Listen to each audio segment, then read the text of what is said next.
Darth Vader's transformation into a Sith Lord did not end on Mustafar.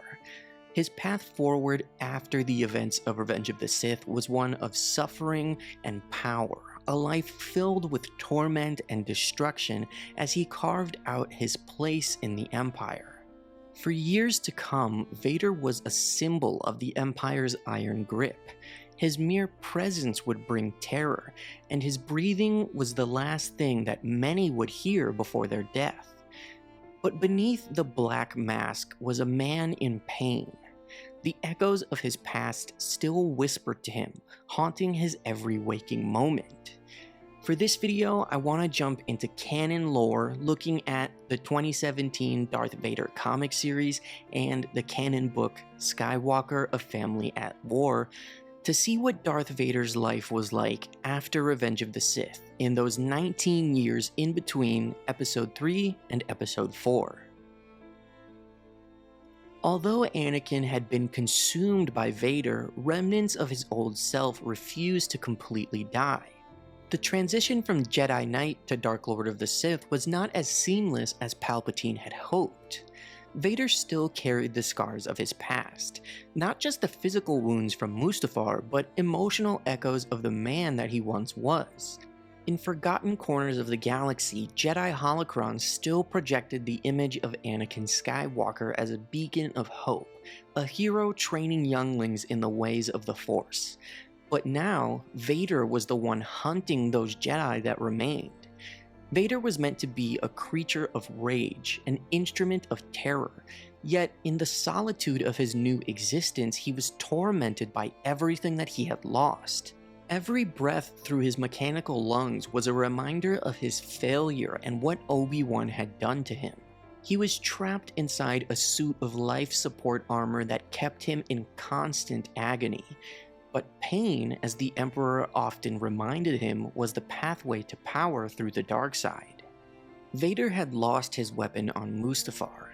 His Jedi blade was now in the hands of Obi-Wan Kenobi, but a Sith could not wield the weapon of a Jedi. To truly be reborn in darkness, he needed to claim a new blade. Traditionally, a Sith Lord created their weapon by defeating a Jedi and corrupting their kyber crystal, bleeding it until it glowed a bright crimson. Vader was able to find and kill the Jedi Master Kirak and Phila, who had taken the Bearish Vow and thus survived Order 66. To make the weapon his own, Vader had to bleed the kyber crystal. He returned to Mustafar and tried to bleed the crystal in a cave.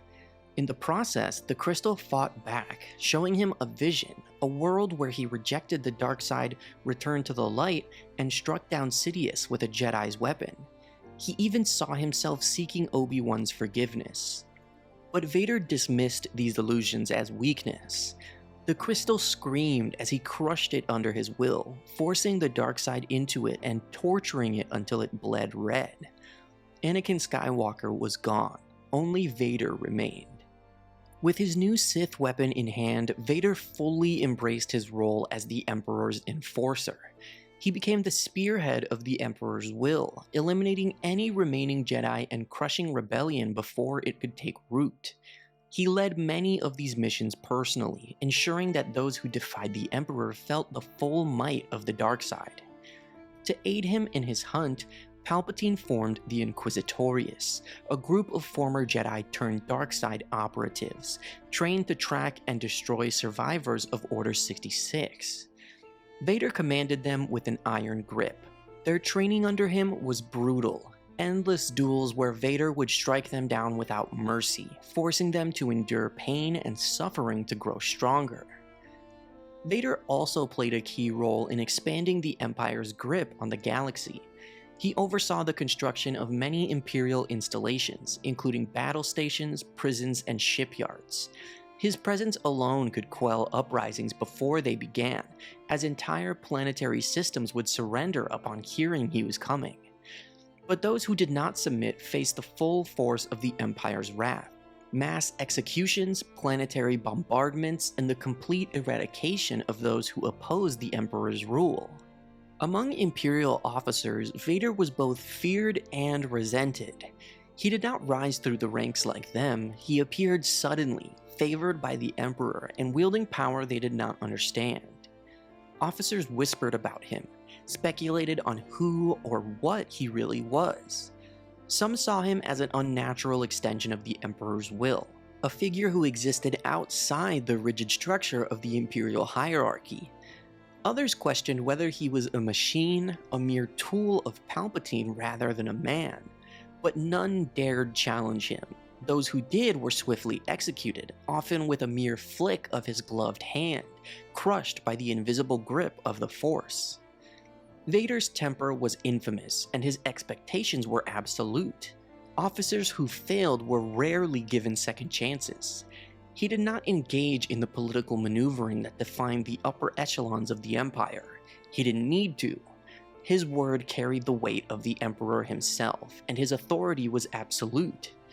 Few dared to meet his gaze, and fewer still spoke to him unless spoken to first. However, among his stormtroopers, Vader was revered. Unlike the bureaucrats and admirals, he fought alongside them, leading from the front. His personal legion, the 501st, known as Vader's Fist, became the most feared unit in the Imperial Army. To them, Vader was not just a commander, he was a warrior, an unstoppable force who brought the Emperor's will to the battlefield. Many troopers considered it an honor to serve under him, despite knowing that failure in his presence meant certain death. Tales of his prowess spread among the ranks, how he could cut through entire battalions alone, or how he could sense deceit or cowardice in a soldier before they even spoke. Vader's methods were brutal but effective. His presence made the 501st even more loyal. While officers feared him, stormtroopers admired him. It was said that wherever Vader marched, victory followed, even at the cost of entire worlds. Despite this, his presence was never one of camaraderie. He did not celebrate victories, nor did he mourn the fallen. He was a specter of war, existing only to bring the Emperor's judgment, and as much as his men respected him, they also feared that one day his judgment may turn upon them. Vader sought more than just power. He desired a place of his own, a throne from which he could rule his dominion. Vader took Mustafar as his personal world, the site of his greatest failure, and constructed Fortress Vader there on top of a powerful dark-side force nexus. This stronghold was not just a fortress, it was a conduit for dark-side energy, designed by the ancient Sith Lord Darth Vader to channel the Force itself. Here, Vader spent years in solitude, meditating in bacta tanks, seeking a way to harness the dark side to resurrect Padme. He was obsessed with the notion that death could be conquered, and he attempted forbidden Sith rituals, reaching into the void of the dark side, hoping to pull her essence from the clutches of death. But every vision of Padme ended the same way. She turned from him, disappearing into the void, forever beyond his reach. At times, voices of the past would echo through the fortress. The whispers of fallen Jedi, memories of Obi-Wan's words, and even fleeting illusions of his mother Shmi tormented Vader. His mind was never at peace, and the fortress, while a symbol of his power, became a prison of his own making. Yet, he remained, ensuring his connection to the dark side remained absolute. He would not allow the past to dictate his fate. He would bend it to his will and use it to fuel his power. Fortress Vader became a feared place even among the Imperials. Few were allowed entry, and those who did rarely spoke of what they witnessed inside. It was said that the walls pulsed with dark energy, that screams could be heard in the lower chambers, and that the very air carried the weight of Vader's rage. It wasn't just a fortress, it was the heart of Vader's suffering. Palpatine's manipulations continued as he pushed Vader to his limits, testing his loyalty at every turn. He would send him on missions meant to break him, forcing him into impossible situations to ensure that his will remained unshaken. Vader endured these trials with grim determination, knowing that failure was not an option. He had accepted his fate as the Emperor's Fist, but deep inside, he wondered if he was truly in control of his own destiny, or if he was merely a pawn in a greater game. Darth Vader's life after Revenge of the Sith was one of ceaseless pain, violence, and loss. He had become the Emperor's most feared servant, but he was never truly free. He claimed to have killed Anakin Skywalker, yet the ghost of his past haunted him. For nearly 2 decades, he crushed rebellion and ruled through fear, but his fate was inevitable. The past could never be erased, and the seeds of his redemption had already been planted. One day he would face the truth, that Padme had been right. There was still good in him. But until then, Darth Vader remained the enforcer of the Empire, the Emperor's fist, and a Dark Lord of the Sith. Thank you guys for watching this video. I hope that you enjoyed it. Make sure to like and subscribe if you did, and as always, may the Force be with you.